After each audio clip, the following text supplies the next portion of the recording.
afternoon, MIT602 students. My name is Richard Patrick, and I'm here to show you how to properly use Adobe Acrobat Reader to fill in your goals evaluation form.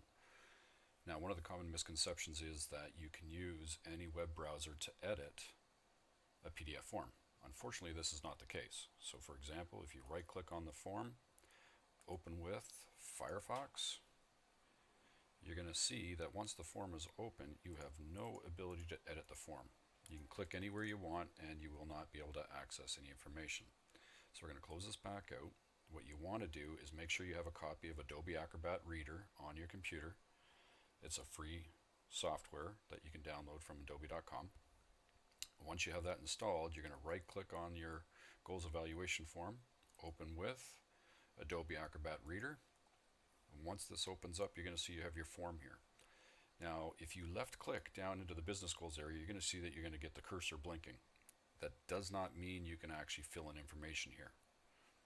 What you have to do instead is come on over to the right hand side. You're going to see that you have various options here listed for you. There's two that we're going to concentrate on. It's going to be fill in sign and comment. Now, we're going to start with the fill in sign because this is where you're going to be putting in your information in the business goals. So you need to put text in there. So if you select the fill in sign, you're going to see that your cursor changes to the I bar with the AB text. This means you can now click anywhere in this form and actually place text within the document. So if you left click, takes a second, you're going to see that you have the box here to put your information in. So you can go ahead and type in any information that you want. And if you click in the right spot, you're going to be able to put in 3 lines of text. Not that Mr. Sanderson will want that much information there for your business goals, but you have the option.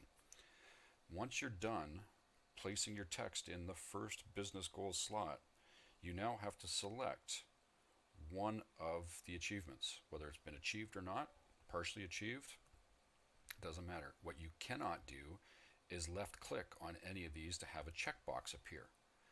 This is only available in Microsoft Word forms where you can actually click on it and it will identify it as a checkbox. So for the PDF, what you will need to do is go on up to your fill in sign drop down selection here, the top left, left click, go to comment. Once you have the comment here, you're going to see a toolbar listed for you. What you need to do now is concentrate on the stamp that you see here. Left click on the stamp and you're going to see a bunch of options. You can scroll down through. You see there's various ways of going through and selecting a different comment for this area. What we're going to choose is the sign here option.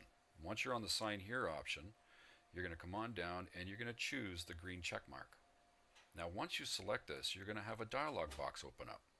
This dialog box is going to allow you to input information so that you can actually save who's actually done the checkbox here.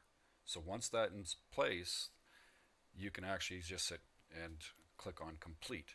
Now, if you're the only one that's going to be editing this document, then what you can do is choose the don't show this again option so that when you reselect the checkbox, it doesn't prompt you for this information any longer.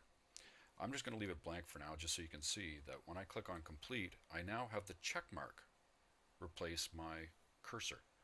Now you can click in the checkbox area and now it will place the checkmark icon in the field.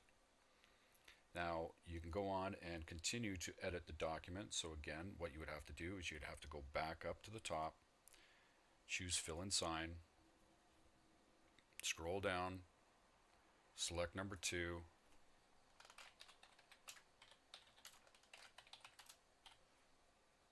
place in your text, and then you're going to repeat the process to go through, comment, and choose your stamp again.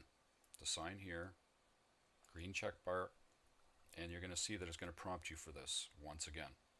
Now if I go through and say don't show this again and choose complete, you're going to see I'm going to be able to place this check mark wherever I want.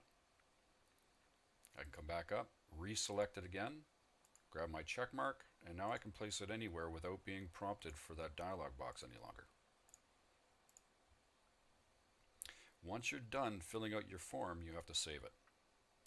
So you can click on the save option, for save file, your dialog box will pop open, and then you can choose where you want to save it, whether it be on your desktop or any other folder within your computer. If you're doing this at school, you're going to want to be able to go down and choose your USB drive, depending on where it is. And then once you've done that, you click on Save. So I have this on the desktop. Actually, no, I don't. I have it in my Documents folder for MIT602 information. So once you get that in place, you can go ahead and click on Save. I'm not going to do that because this is the original document, but now you know how to go through and edit your documentation. I hope this helped.